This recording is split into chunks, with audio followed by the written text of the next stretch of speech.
During the chaos of World War II, while tanks thundered across Europe and cities crumbled under fire, a group of unlikely American soldiers was quietly rewriting the rules of warfare. These weren't hardened fighters or battlefield generals. They were painters, fashion designers, radio producers, architects, sound engineers. Young, imaginative men plucked from the world of art and theater. Their mission? To fool the Nazis. Not with guns or bombs, but with rubber, fabric, ink, and sound. Officially called the 23rd Headquarters Special Troops, they became known as the Ghost Army, a top-secret tactical deception unit whose work would remain hidden from the world for nearly half a century. They had no real firepower. Instead, they carried sketchbooks, amplifiers, and inflatable tanks. And with those tools, they would change the course of battles, and perhaps the war itself. The unit was assembled in 1944, as the Allies advanced into Europe after the D-Day landings. It was a moment when every strategic movement was critical, and every misstep could cost thousands of lives.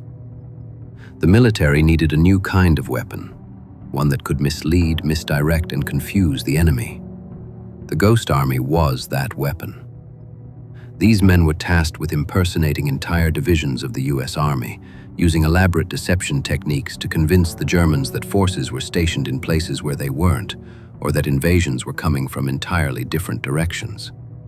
Their mission was dangerous, often conducted just miles from enemy lines, and their tools, bizarre. Their tactics fell into three main categories: visual deception, sonic deception, and radio deception. For the visual component, they designed and deployed life-size inflatable tanks, jeeps, artillery, and even aircraft. These rubber vehicles were incredibly detailed. From a distance or in an aerial photo, they looked exactly like the real thing.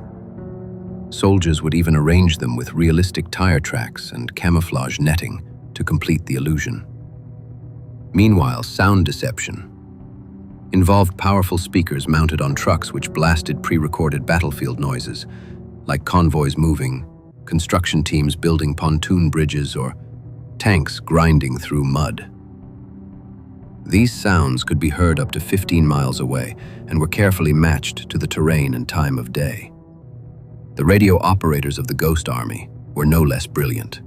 They sent false transmissions mimicking the styles of actual Allied radio operators. Every division had its own fingerprint, a distinct rhythm in their typing and message format, and the Ghost Army replicated these down to the last detail. They even created fake HQ traffic to add realism, ensuring that any intercepted messages by the enemy matched what they saw and heard on the ground.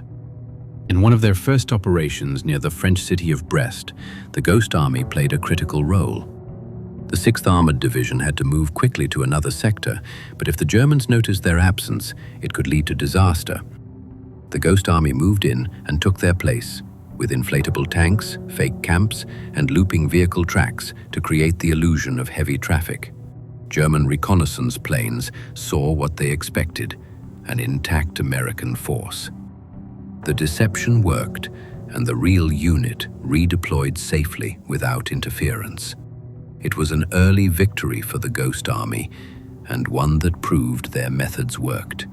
Their most ambitious and legendary operation came in March 1945, known as Operation Viersen. With the Allies preparing to cross the Rhine River into the heart of Nazi Germany, secrecy was vital. The real offensive needed to be shielded from German eyes. The Ghost Army was tasked with pretending to be two entire divisions, around 30,000 soldiers, on the move near a different part of the river. They pulled out every trick in the book: visual decoys, loudspeaker soundscapes, fake roads, fabricated military police units, and convincing radio chatter. They even staged night activity with lights and campfires to suggest troop movements. German scouts bought the ruse. They reinforced the wrong area. When the actual crossing began, the real Allied troops met far less resistance. The deception had worked flawlessly, possibly saving thousands of lives in the process. But despite their incredible success, the Ghost Army operated in complete secrecy. Their existence was classified for decades after the war. Most of its members never spoke of their service. There were no medals, no public honors, no Hollywood films. Not until years later, many veterans took the secret to their graves. Those who survived often said they were proud, but knew that what they did could never truly be measured in traditional terms. As one soldier said, "We fought with paint and sound, not bullets." The Ghost Army conducted over 20 deception missions across Europe.